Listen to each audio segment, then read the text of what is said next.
Celebraron la boda en un centro de arte moderno a las afueras de Denver. El tipo de lugar donde todo brilla. Paredes de cristal que llegan hasta el cielo. Suelos blancos que silencian cada paso. Lámparas de araña como lágrimas congeladas. El cuarteto tocó algo delicado y distante. La gente rió. Me quedé solo junto a la pared con mi traje gris oscuro, viéndolos girar a mi alrededor como si yo fuera el hueco en su imagen perfecta. Soy John Miller. Soy constructor. Paneles de yeso, aislamiento, techos de parches, lavabos rotos. Pero más que eso, crié a Nate. Su madre se fue cuando tenía 4 años. Una mañana, hizo panqueques, le preparó el almuerzo, salió con una maleta y no regresó. Sin despedidas, sin explicaciones, solo una nota que decía, no me busques, necesito volver a ser yo misma. Así que lo crié. No sabía trenzar el pelo. No sabía leer cuentos para dormir sin tropezar. Pero sí sabía quedarme. Y eso hice. Me quedé todos los días con las rodillas raspadas, las peleas escolares, las lágrimas por cumpleaños olvidados. Noches enteras sentada al borde de su cama mientras se miraba al techo, preguntándose qué había hecho para que ella se fuera. Trabajaba en la construcción durante el día y luego hacía trabajos de manitas por la noche. Vivíamos en un dúplex alquilado con un calentador de agua que no se podía quemar y un arce moribundo en la entrada. Nate tenía lo que necesitaba: zapatos escolares, cuadernos, comida que no venía de una caja todas las noches. Le remendé el corazón con lo poco que tenía, y a cambio, él me dio una palabra que atesoré como oro en bruto. Papá. Me llamaba así incluso cuando su madre reaparecía 1 o 2 veces al año, llamando desde California o donde quiera que hubiera vagado. Le hablaba como si fuera un personaje de una historia que ella misma escribía. Nunca le impedí que llamara. Nunca lo envenené contra ella. Solo le dije, eres mi hijo. Eso es lo que importa. Asentía, y eso era suficiente. Hasta la boda, colocaban las tarjetas con los nombres en las mesas de la recepción. Cada una era un pequeño y elegante rectángulo de lino blanco con letras doradas. Encontré la mía encajada entre 2 asientos en el extremo del salón, junto a la estación del catering, lejos de los invitados. Lo alcancé sin pensarlo. Lo leí 2 veces antes de asimilarlo. Un padre falso con poca educación, por así decirlo, estaba grabado a fuego en esa elegante tarjetita como una marca. La risa estalló antes de que pudiera moverme. La familia de la novia, con sus sonrisas de élite y su desdén por el diseñador, aparentemente lo había visto. Un hombre con una elegante chaqueta azul marino sacó su teléfono y le tomó una foto. «Dios mío, sí que lo hicieron», susurró alguien. Una mujer con dientes, demasiado blancos para ser reales, se inclinó y dijo, «¿Es una broma o estamos siendo una vanguardia?» Más risas. No del tipo que te invita a pasar, sino del tipo que te desnuda por completo delante de desconocidos. Me senté lentamente como si mi cuerpo pesara demasiado. Me temblaba la mano, no por la rabia que me sobrevino después, sino por algo más silencioso, algo más frío, una especie de vergüenza que no había sentido desde niño. La vergüenza de no ser invitado a tu propia vida. Busqué a Nate con la mirada. Estaba con Sophie, su nueva esposa. Su vestido brillaba como leche derramada bajo las lámparas de araña. No me vio, o tal vez sí se dio la vuelta. Nunca lo sabré. Eso es lo que pasa con la vergüenza. Nos convierte a todos en cobardes. Sentí un nudo en la garganta. No por las lágrimas. No lloro con facilidad, sino por algo peor. Darme cuenta de que esto fue planeado. Alguien había hecho esa tarjeta. Alguien había escrito esas palabras. Las había entregado a una imprenta y había sonreído cuando la tinta se secó. Me levanté, me ajusté la corbata y me guardé la tarjeta en el bolsillo. No como prueba, sino como recordatorio. Pasó un camarero, balanceando copas de champán. No tomé ninguna. Me dirigí lentamente hacia la salida, paso a paso, mientras mis pasos se perdían bajo el peso de la música y las risas. Nadie me detuvo. Nadie volvió la cabeza hasta que vi a papá. Me quedé paralizada. La voz no estaba enfadada. No estaba avergonzada. Era urgente. «Papá, espera». Me giré. Nate corría hacia mí, aflojándose la corbata, con los ojos como platos. Detrás de él, Sophie hablaba con una mujer con traje pantalón y tacones que probablemente costaban más que mi camioneta. No me miró. Ni siquiera se dio cuenta de que se había ido. Me alcanzó justo al otro lado de las puertas dobles. «Lo siento», dijo, con la respiración entrecortada. No sabía qué. Juro que no sabía nada de la tarjeta. No lo vi hasta que se detuvo, negó con la cabeza y me miró como si no estuviera seguro de en qué mundo se había metido. Lo miré largo y tendido. Tenía sudor en la frente, no por bailar, sino por el pánico, sino por el repentino peso de darse cuenta de quién había aparecido realmente por él, quien siempre había aparecido. Se acercó. «Vámonos a casa», dijo sin más, y asentí, porque ¿qué más podía hacer? Salimos juntos, sin fanfarrias, sin despedidas. Podía oír al cuarteto de cuerdas tocando algo dulce y vacío mientras las puertas se cerraban tras nosotros. No miré atrás. La noche era fresca. El estacionamiento estaba oscuro. Me subí a mi vieja camioneta, abrí un poco la ventanilla y esperé mientras Nate se cambiaba el smoking en el asiento trasero. Condujimos media hora en silencio. No hice preguntas. Él no me dio explicaciones. Pero en un momento, extendió la mano por encima del asiento, la puso sobre la mía y me la apretó. «Papá», dijo con suavidad, «eres la única razón por la que he llegado hasta aquí». Mantuve la vista fija en la carretera porque si lo hubiera mirado, habría llorado. Y me he pasado la vida aprendiendo no hacerlo. Esa noche, entramos en un motel junto a la primera 70. Sin reserva, solo una habitación con luces parpadeantes, 2 camas individuales y un aire viciado que huele a cigarrillos y a viejos sueños. No hablamos mucho. Encendí la tele solo por el ruido. Nate se sentó en el borde de la cama en camiseta, mirando la alfombra como si tuviera alguna respuesta. «¿Por qué no dijiste nada?», preguntó finalmente. Me encogí de hombros. ¿Qué habría dicho? ¿Que no estaba bien? ¿Que dolía? Pensé en eso. Pensé en todos los años que cargué con el dolor sin nombrarlo. Todas las veces que cené sola mientras él visitaba a su madre. Todos los momentos en que mantuve la nevera llena, las luces encendidas, la hipoteca pagada mientras su nombre aún sonreía y el mío, el silencio. He aprendido, dije lentamente, que cuando la gente no te ve, las palabras no sirven de nada. Guardó silencio un buen rato. Luego dijo, «Lo siento». Y por primera vez, lo creí. El motel olía a lejía y sudor rancio. El aire acondicionado gruñía como si nos tuviera rencor. No dormimos mucho. Yo estaba tumbada en una cama y Nate en la otra, cada uno frente a una pared, como desconocidos compartiendo la escena de un crimen. La televisión zumbaba débilmente desde una esquina. Anuncios nocturnos de pastillas para adelgazar. DVDs de sanación por la fe. Abogados de divorcio. No hablamos. Alrededor de las 3 de la madrugada, me incorporé. Me dolía el pecho, no de ira, sino de algo peor. Vacío. Era como construir una casa desde cero. Ladrillo a ladrillo. Solo para darme cuenta de que los planos eran para el sueño de otra persona. Miré al techo. Pensé en cargar mi camioneta y desaparecer. Tenía algunos ahorros, no muchos, pero suficientes para desaparecer por un tiempo. Podría encontrar trabajo en Wyoming. Tal vez en Idaho, en algún lugar tranquilo donde la gente no te mira por el grado en la pared ni por el traje que llevas. Pensé en dejarlo todo atrás. Nate, Denver, mi propio nombre. ¿Por qué? ¿Qué haces cuando la única persona que criaste permite que te humillen públicamente y solo actúa cuando es seguro pedir disculpas?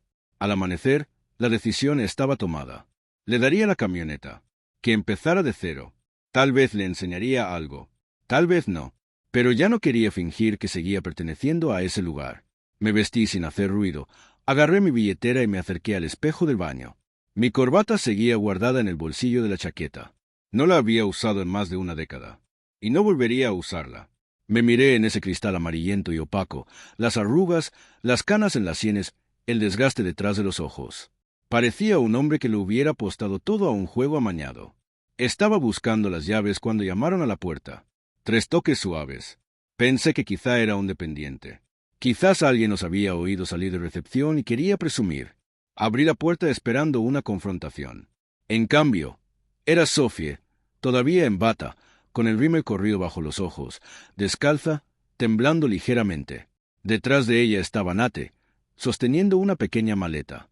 No habló de inmediato, solo se quedó allí, intentando recuperar el aliento. Entonces, «Lo siento mucho». Su voz se quebró a mitad de la frase y empezó a llorar. No los sollozos teatrales de culpa, sino un llanto silencioso, crudo y agotado. El tipo de llanto que viene después de que algo dentro de ti se rompe para siempre. Me hice a un lado. Entraron. Nate dejó la maleta junto a la puerta. Sophie se sentó en el borde de la cama, con las manos apretadas en el regazo, como si temiera que la traicionaran de nuevo. Esperé, y por fin, Nate habló. «Nos vamos. Hemos terminado con ellos. Con ellos, no con mis suegros. No con mi familia, solo con ellos. Me miró a los ojos. Sin dudarlo, fuiste mi padre toda mi vida. Y dejé que te humillaran. Me senté en esa mesa mientras se reían. No dije nada. Pensé que se le pasaría.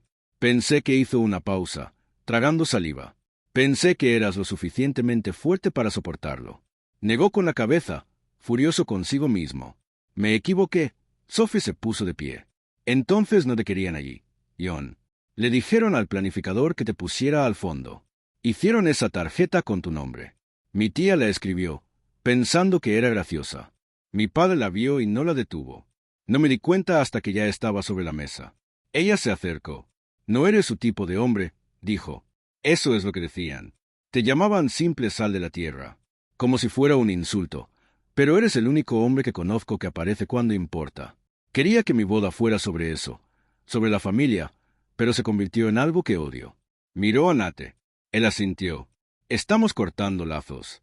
Nate dijo, firmamos los documentos anoche antes de la recepción. Acciones parciales. Su padre cree que es simbólico, pero lo hicimos notarizar. Vamos a empezar un negocio. Los miré a ambos. ¿Qué clase de negocio? Sophie sonrió entre lágrimas. Una imprenta. Libros independientes de nuevas voces. Cosas que las grandes editoriales no tocarían. No respondí. No de inmediato, porque seguía atascada en la palabra nosotros. Ni ellos, ni ella, ni él. Habían hecho la maleta. Se habían ido de la fiesta. Habían abandonado una fortuna familiar. Todo por lo que pasó en esa mesa, y por mi culpa. No se me dan bien los negocios, dije. Se te da bien construir, respondió Sophie. Nosotras nos encargamos del papeleo. Tú construyes las paredes, las estanterías, el lugar en sí. Enséñanos a crear algo duradero. Nate asintió. Te queremos con nosotros. Me senté con fuerza, no porque estuviera abrumado, sino porque tenía miedo de creerlo. Había pasado años creyendo que era un sustituto. El hombre que recogía los pedazos hasta que la verdadera familia volviera a intervenir. Y ahora me entregaban algo nuevo. Algo construido desde el respeto, no desde la obligación. ¿Seguro? Pregunté. Nate respondió. Nunca he estado más seguro de nada. Esa noche nos alojamos en el motel. 3 personas en una habitación para 2. Sophie se quedó en la cama. Nate se acurrucó en el sillón. Dormí cerca de la ventana, escuchando el zumbido del tráfico en la autopista. No soñé, no lo necesité. Por la mañana, preparé café de motel y me senté en la mesita, contemplando el aparcamiento. Sophie se acercó por detrás y dejó una carpeta manila sobre la mesa. Registro mercantil. Tu nombre está escrito. Dudó. Sé que no deshace lo sucedido, pero es real. La abrí y vi mi nombre impreso junto al de ellos. John Miller, cofundador. El papel olía a tinta, cartón y a algo nuevo. Olía a un futuro que no había sido tomado de los planes de nadie. Más tarde ese mismo día, volvimos a mi dúplex. Hacía semanas que no cortaban el césped. El escalón de la entrada crujía. El aire estaba viciado, pero por ahora era mi hogar. Nate dijo que se mudarían temporalmente, que querían ahorrar dinero antes de invertir en equipo. Sophie ya había elegido un espacio para la prensa, un pequeño terreno comercial a las afueras, barato pero resistente. Yo construiré las estanterías, dije. Nate sonrió. Tú te encargarás del lugar, sonrió Sophie. Y crearemos historias que perduren. Esa noche, hacé hamburguesas en el porche trasero. Sophie insistió en cortar los tomates ella misma. Nate barrió las hojas del patio sin que se lo pidiera. Nos sentamos juntos bajo la tenue luz del porche, comiendo en platos de papel. Y por primera vez en años, no sentí que tuviera que actuar. No tenía que demostrar mi valía ni ganarme mi lugar. Simplemente estaba allí, presente, deseada. El mundo no se había arreglado de la noche a la mañana. La gente que se reía de mí seguía existiendo. La foto de esa tarjeta probablemente estaba circulando en Internet, lista para ser compartida y burlada por desconocidos. Pero no importaba, porque ya no tenía que construir habitaciones para quienes cerraban la puerta tras de mí. Ahora construía para nosotros. No sucedió de golpe. Nada sucede nunca. La vida de antes no explotó ni gritó. Simplemente se disolvió silenciosamente como el vapor que emana de una taza de café negro, desapareciendo sin darte cuenta. Primero, corté la línea telefónica que había mantenido durante años, la que la madre de Nate solía llamar. No dejé un número de desvío. No envié ningún mensaje. Solo vi cómo se apagaba la señal en la pantalla. Se agotó la batería. Se restableció el silencio. Luego bloqueé su número en la nueva línea. No era rabia. No era venganza. Era claridad. De esas que llegan después de pasar 20 años manteniendo la puerta abierta para alguien que nunca planeó cruzarla. Una semana después, me llegó un mensaje por correo electrónico. No me había dado cuenta de que aún la tenía guardada allí. El asunto decía: esa boda fue un circo. Su tono fue mordaz. Llamó a Sophie una reina del drama. Decía que Nate se había ablandado y me culpaba de corromper lo que ella llamaba su ambición. Lo estás envenenando con tus ideas mezquinas. Ella escribió: ¿imprimir libros? ¿Quién lee ya? No respondí. La casa a la que nos mudamos no era gran cosa. 2 habitaciones con paneles de los 80. Un escalón de entrada ligeramente inclinado, pero era nuestro. Pagado al contado. Sin hipoteca ni casero. Sophie eligió las cortinas. Nate cargó con las cajas. Yo desempaqué las herramientas primero. El patio trasero olía a pino y tierra vieja. Había un arriate que no se había tocado en años. Planté tomates, albahaca y pimientos. No se lo dije a nadie. Simplemente empecé a cavar una mañana con una pala vieja y dejé que el sudor hablara. La paz no llega como un desfile. Se manifiesta en rituales silenciosos. Sophie tararea mientras pinta las paredes de la oficina. Nate está en la mesa de la cocina, subrayando líneas en un libro de texto de negocios que no entendía. Yo lijando madera vieja, dando forma a las estanterías para un lugar donde no se burlaran de mí por aparecer con botas y manos callosas.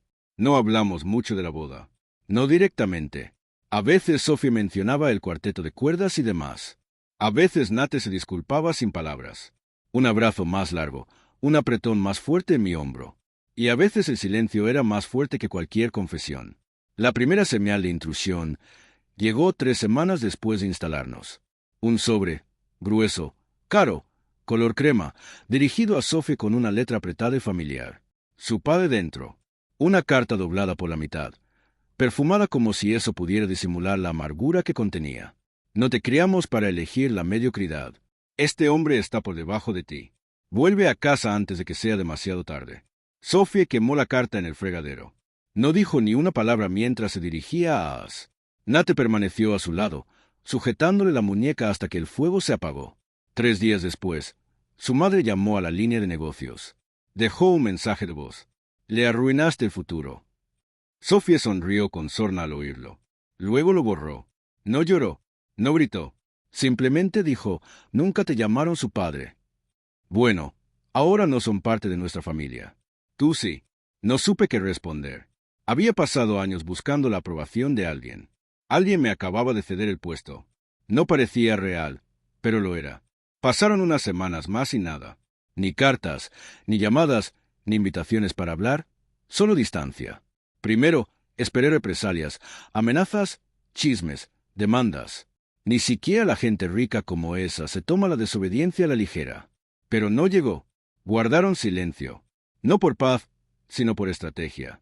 Cuando los ricos quieren hacerte daño, no te dan puñetazos. Te borran. Y eso fue exactamente lo que hicieron. El nombre de Sophie desapareció del fideicomiso familiar. El título de Nate de la universidad que financiaron fue reevaluado. Incluso intentaron cancelar un pequeño préstamo que habíamos conseguido a través de un amigo de la familia. No importó porque estábamos listos. Lanzamos la prensa un mes antes de lo previsto. El espacio que alquilamos era polvoriento, estrecho y con poca luz, pero tenía buena estructura. Construí las estanterías con roble recuperado. Sophie diseñó el logotipo a mano. Nate se encargó de la parte digital, las cadenas de correo electrónico, los contratos con los autores y las negociaciones con la imprenta. No entendí casi nada, pero sí el olor a madera recién cortada y la luz del sol que entraba por la ventana. Imprimimos nuestro primer libro en octubre. Un poemario de un profesor local que había sido rechazado por todas las editoriales importantes. Páginas finas, tapa blanda, de esos libros que se sostienen con cuidado, como si fueran a desaparecer si se aprietan con demasiada fuerza. Vendimos 30 ejemplares la primera semana, luego 100, luego 500. Algo estaba sucediendo. Algo lento, pero real. La gente no solo compraba el libro. Nos escribían, pidiendo más, diciendo que era importante, diciendo que los hacía sentir reconocidos. Yo no hablaba mucho, pero todas las noches me sentaba en el porche trasero con una taza de café y sostenía el libro en mis manos como si fuera algo sagrado, porque no era el libro, El hecho de que viniera de nosotros, de mí. Una noche, me quedé hasta tarde en la tienda, organizando un nuevo envío. Sonó la campanilla de la puerta y me giré, esperando a Nate. Era Sofie. Parecía cansada pero orgullosa. Se apoyó en el marco de la puerta, con los brazos cruzados, y me vio meter una caja de libros de bolsillo. ¿Alguna vez has pensado, dijo, que quizás este siempre fue tu lugar? Miré a mi alrededor. Polvo en el aire, olor a tinta y cola de madera, la luz del sol cayendo sobre el suelo en ángulos dorados. No, dije, y ella rió. Pues sí. Y entonces dio un paso adelante, me abrazó y susurró, gracias por no irte. No supe qué responder. Simplemente aguanté. Ese fin de semana, Nate organizó la presentación de nuestro primer libro. Nada del otro mundo. Sillas plegables, faroles de papel, vino barato.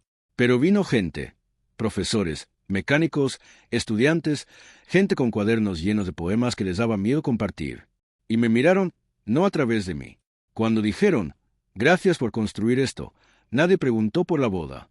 Nadie se rió de mis botas. Y por primera vez no sentí que tuviera que encogerme para encajar en la mesa de otra persona. Por la noche, después de que los invitados se fueran y las luces se atenuaran, me senté sola en la sala de prensa, con las paredes aún zumbando por el ruido. Miré las estanterías que había construido, los libros, el silencio, y me di cuenta de que no había dejado nada atrás. Lo enterré. El hombre que mendigaba por migajas de reconocimiento se había ido, y en su lugar había alguien nuevo, alguien inquebrantable. Esa fue la lección, la que nadie te enseña. No se gana obligándolos a ver tu valor. Se gana cuando ya no se les necesita. Pasamos nuestro primer año en silencio. No del tipo que sofoca, sino del que tranquiliza. Se acabaron las llamadas nocturnas de gente que solo me recordaba cuando necesitaba algo. Se acabaron las vacaciones forzadas ni las migajas de cariño repartidas como monedas de la culpa. Solo nosotros tres, Nate, Sofía y yo. Una casa tranquila. Un negocio que crece gracias al boca a boca. Algunos días rápido, otros lento, pero siempre avanzando. Había pequeñas cosas que notaba. Señales de que la vida anterior, la que me llamaba sustituto, se desvanecía para siempre. Nate empezó a usar mis herramientas sin pedirme permiso. Mis manos habían moldeado los mangos. Las aprendió con naturalidad. Incluso empezó a arreglar cosas solo. Una tubería que goteaba debajo del fregadero, una cerradura de ventana rota, un cajón atascado en la oficina. No se trataba de las reparaciones. Se trataba de la herencia de la costumbre. Ver a tu padre hacer algo y aprender por instinto a seguirlo. Sophie puso mi nombre en el buzón. Sin pretensiones, solo una tira de etiqueta adhesiva con 3 nombres en filas iguales. Nate, Sophie, John.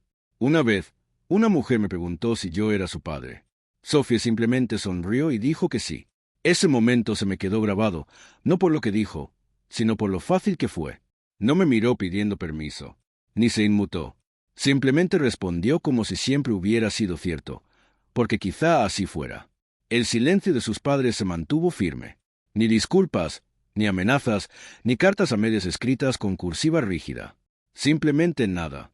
Se habían ido, y su ausencia dejó de sentirse como una pérdida. Se convirtió en espacio, espacio para respirar, para construir, para vivir sin comparar mi valor con personas que nunca aprendieron a cargar con nada más que juicios. A veces me encontraba sentada en el porche trasero, mucho después de que el sol se ocultara tras las montañas, con un café frío en la mano, sin pensar, sin recordar, simplemente existiendo. Eso era nuevo. Durante años, mi cabeza siempre había sido ruidosa. Cálculos, dudas, discursos silenciosos que nunca pronunciaba. Ahora estaba en calma. Nate salía de vez en cuando. No siempre hablaba. Simplemente se sentaba a mi lado, observando los árboles mecerse con el viento. Sus manos estaban encallecidas como nunca antes. Los negocios lo habían vuelto más perspicaz. Pero trabajar conmigo, lijando, cortando, levantando, lo había ayudado a tener los pies en la tierra. Ahora se movía de otra manera, como un hombre que sabía lo que era el verdadero peso. Una noche me puso una mano en el hombro. Eso fue todo. Ni gracias, ni lo siento, solo regalos. He aprendido que los hombres no siempre necesitan palabras. A veces, el silencio basta si es el adecuado. Aún quedaban ecos de la vida anterior, claro. Pequeños fantasmas que se colaban por las grietas. La madre de Nate envió un último correo. Sin asunto, solo 3 líneas de texto. Se arrepentirá. Ambos fracasarán. No son familia de verdad.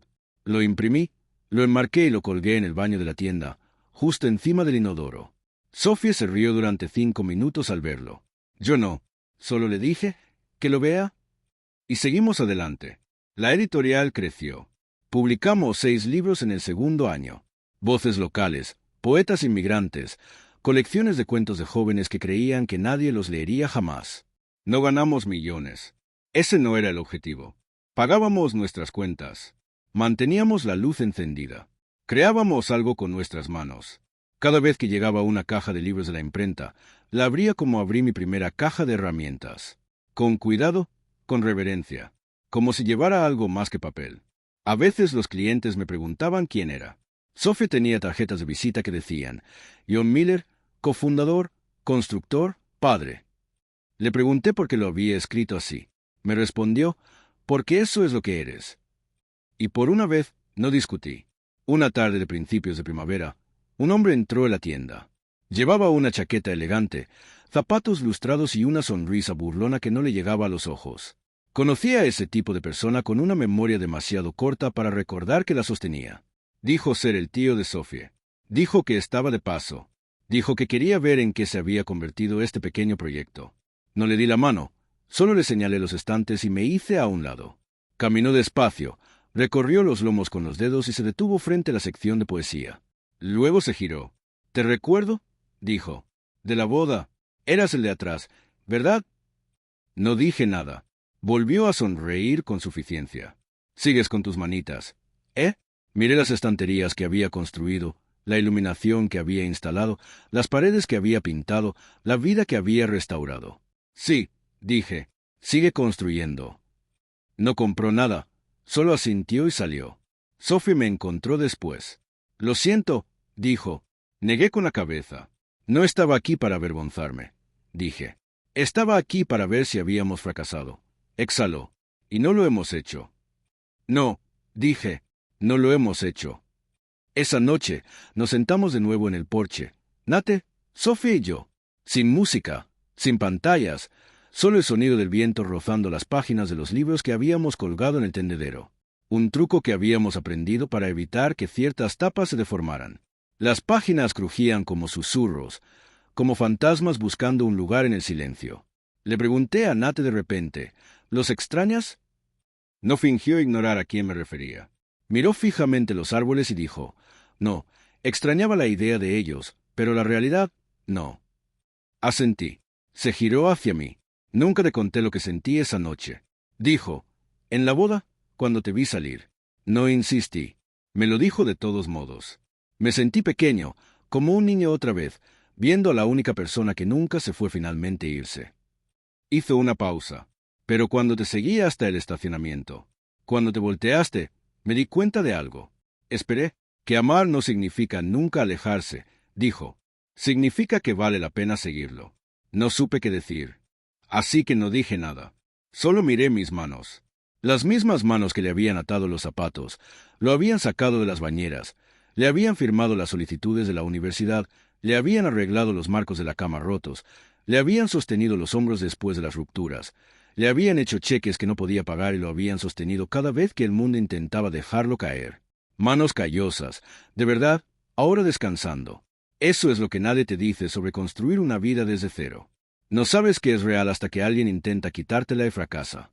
Nunca volví a saber de los padres de Sophie. Nunca recibí una tarjeta de Navidad. Nunca vi la foto que le tomaron a la tarjeta de presentación.